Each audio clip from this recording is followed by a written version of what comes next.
Hi hello నమస్తే, welcome back to మీతో మీ అను channel. అక్కయ్యపాలెంలో ఉన్న హైదరాబాదీ పిస్తా హలీం తినడానికైతే వస్తానండి. నేను ఈరోజు సండే కదండి, ఈవినింగ్ అలాగా హలీం తినడానికైతే వస్తాము. ఇక్కడ chicken haleem, mutton haleem, chicken biryani, mutton biryani ఉందండి. మేమైతే మటన్ హలీం ఆర్డర్ చేసుకున్నాము.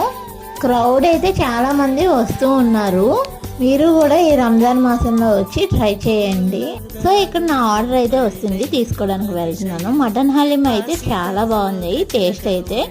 ఇక్కడ మీరు విజిట్ చేయలేకపోతే స్విగ్గీ, జొమాటోలో కూడా ఆర్డర్ చేసుకోవచ్చు, అవైలబుల్గా ఉంది. మీకు ఇక్కడ ఐటమ్స్ చాలా స్పైసీగా ఉంటే స్వీట్ కూడా ఆర్డర్ చేసుకోవచ్చు, కూల్గా కాదుక ఖీర్. ఈ రంజాన్ మాసంలో హలీం తినలేని వాళ్ళు ఉంటే టేస్ట్ చేయండి. హలీం అన్నది చాలా బాగుంది. వీడియో లైక్ చేసి, షేర్ చేసి, సబ్స్క్రైబ్ చేయండి. Thank you.